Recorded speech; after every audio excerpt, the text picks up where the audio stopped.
अक्सर होता है कि जब मुसलमानों से जुड़ा कोई त्योहार होता है, कोई जुलूस निकलता है या फिर मुसलमानों की कोई धार्मिक यात्रा निकाली जाती है तो सब कुछ बड़े ही शांतिपूर्ण तरीके से संपन्न होता है। किसी भी जगह पर हिंदू बाहुल्य इलाका होने के बावजूद भी न कोई बवाल होता है, न कोई हिंसा होती है, कोई झगड़ा झंझट तो छोड़िए, जल्दी कोई विवाद भी नहीं होता। लेकिन वही जब बात आती है हिंदुओं के त्योहार की तो अक्सर ही कहीं ना कोई विवाद, कभी विरोध, कभी बवाल तो कभी हिंसा तक कारित कर दी जाती है। पिछले साल अक्टूबर महीने में दशहरे के अगले दिन मूर्ति विसर्जन यात्रा को लेकर कुछ ऐसा ही हुआ था बहराइच में, जहां मुस्लिम इलाके से हिंदुओं की गुजर रही मूर्ति विसर्जन की यात्रा के दौरान कैसे हिंसा की घटना हुई वो तो आपको याद ही होगी। इसके साथ ही 24 नवंबर 2024 को भी संभल में कराई गई हिंसा के बारे में भी आप बखूबी जानते हैं, जिसको लेकर काफी बवाल मचा और सियासत भी जमकर हुई और अब भी संभल की जामा मस्जिद का मामला गरमाया हुआ है। लेकिन अभी 3 दिन पहले महाशिवरात्रि के मौके पर एक बार फिर से कुछ ऐसी हिंसक घटनाएं हुई जिन्होंने झूठे सेक्युलरिज्म का एक बार फिर से खुलासा कर दिया है। आखिर कैसे 3 राज्यों में ये हिंसक घटनाएं हुई हैं, क्या है पूरा मामला, आपको बताएंगे विस्तार से हमारी आज की स्पेशल स्टोरी में। नमस्कार, कैपिटल टीवी उत्तर प्रदेश देख रहे हैं आप और मैं हूं आपके साथ अखिलेश पांडे।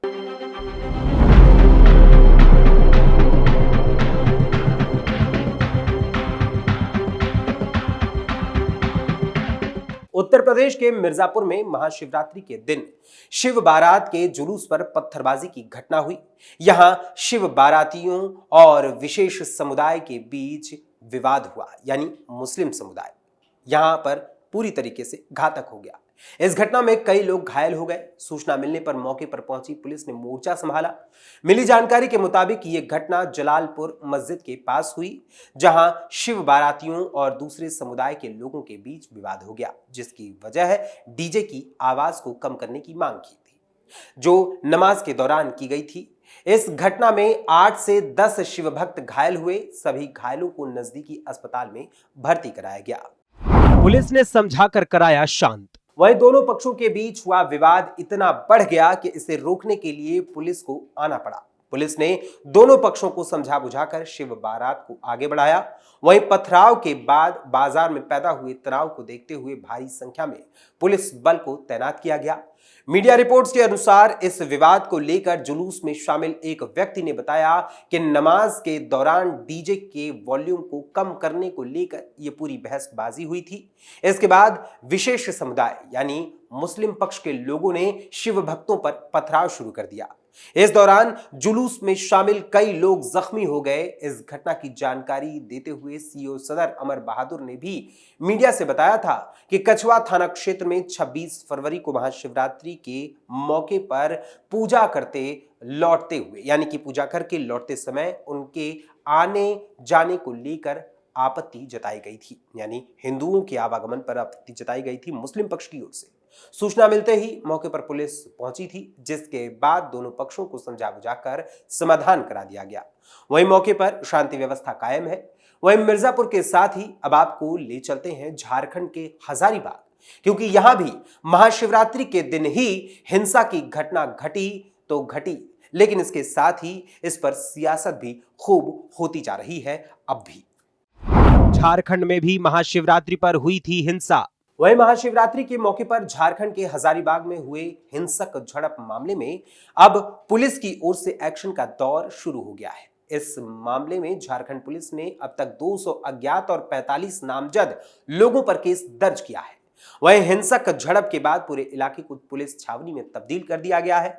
घटना के बाद 3 थानों की पुलिस इचाक थाना अंतर्गत डुमरौन गांव में कैंपिंग कर रही है। फिलहाल स्थिति नियंत्रण में है और जानकारी के अनुसार इस मौके पर, यानी कि जो पूरा इलाका है वहां पर ट्रेनी आईएएस सह सदर अनुमंडल पदाधिकारी लोकेश बारंगे, ट्रेनी आईपीएस श्रुति अग्रवाल समेत पुलिस के अन्य सीनियर ऑफिसर्स और इचाक प्रखंड के पदाधिकारी मौके पर तैनात किए गए हैं ताकि शांति व्यवस्था बनी रहे। जानकारी के अनुसार मौके पर स्थिति तनावपूर्ण है। दरअसल बुधवार महाशिवरात्रि के मौके पर हुए हजारीबाग के इचाक थाना क्षेत्र अंतर्गत डुमरौन गांव में जो विवाद हुआ उसमें सामाजिक सौहार्द बिगाड़ने की कोशिश की गई थी। इस दौरान आधा दर्जन से अधिक गाड़ियों को आग के हवाले कर दिया गया था। वहीं मौके पर पथराव किया गया था और यह पूरा विवाद हुआ था एक झंडे को लगाने के बाद यहां पर लगाए जाने वाले साउंड को लेकर, जिसमें साउंड का विरोध करने वाले मुस्लिम पक्ष ने इस घटना को कारित करने की कोशिश की थी। हालांकि मौके पर पहुंची पुलिस ने समझा बुझाकर मामले को शांत कराया था और ये बात फाइनल हो गई थी कि जो शिवरात्रि का मौका है उसे शिवरात्रि के बीतने के पश्चात साउंड सिस्टम को हटा लिया जाएगा। लेकिन वहां पर आसपास मौजूद घरों की छतों से अचानक से पथराव होने लगा था, जिसके बाद हिंदू पक्ष और मुस्लिम पक्ष दोनों के बीच इतना पथराव हुआ, दोनों ही पक्ष के कई लोग घायल हो गए थे। 100 से अधिक पुलिस बल मौजूद। हालांकि इस घटना के बाद से जिला प्रशासन पूरी तरीके से अलर्ट मोड पर दिखाई दे रहा है। घटनास्थल पर 100 से भी अधिक पुलिस बल की तैनाती की गई है।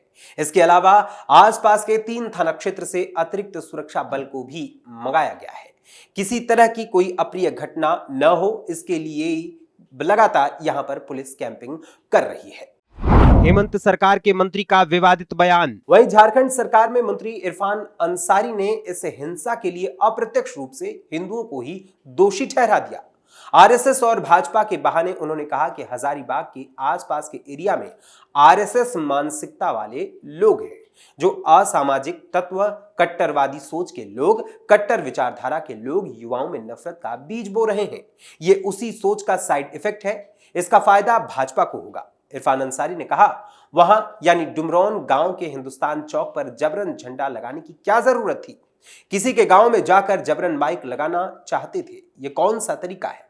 कहिएगा कि मस्जिद में लगा देंगे माइक, ऊपर से केस भी इन्हीं लोगों यानी मुस्लिम समुदाय पर ही कीजिएगा, ये कौन सा तरीका है?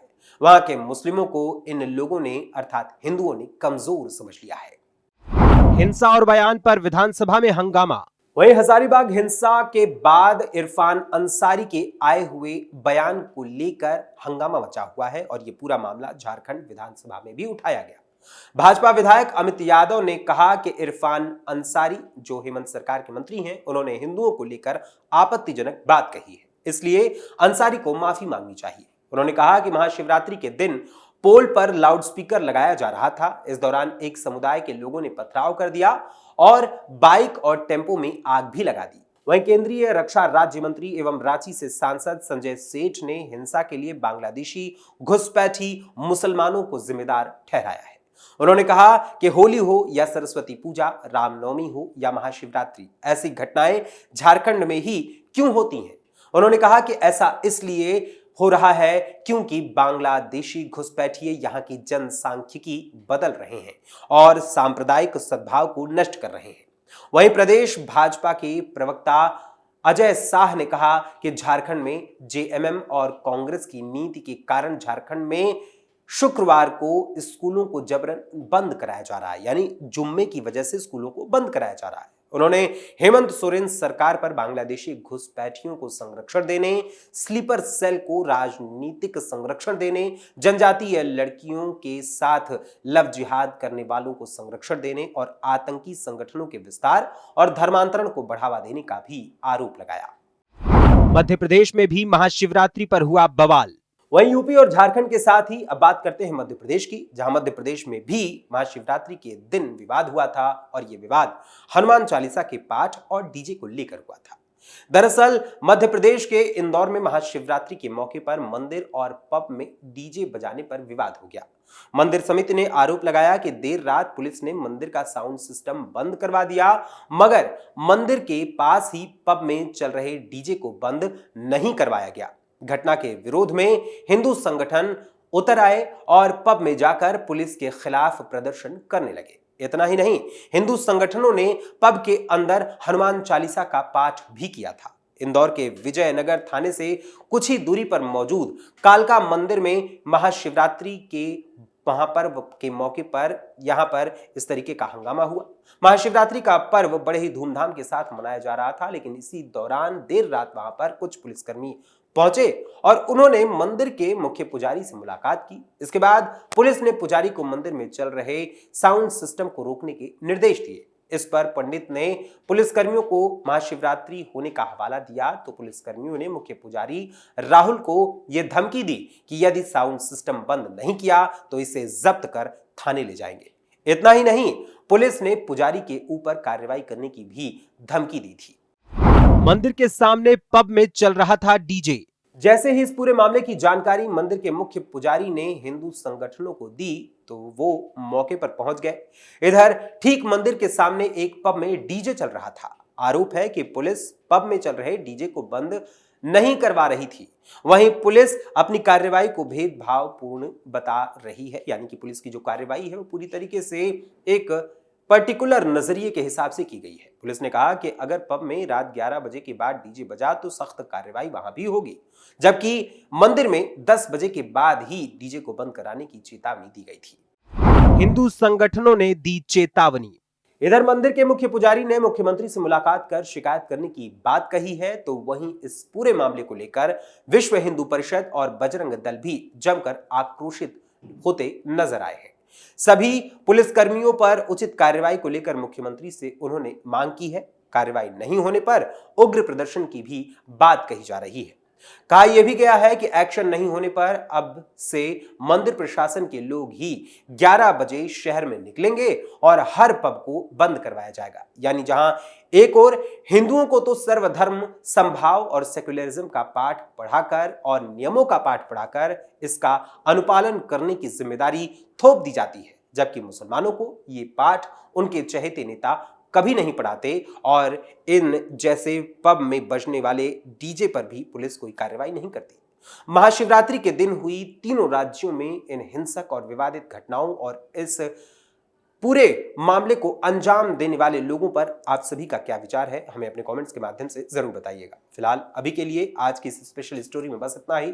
फिर मुलाकात होगी किसी और खबर, किसी और मुद्दे, किसी और विषय के साथ। तब तक के लिए मुझे अनुमति दीजिए। धन्यवाद, नमस्कार।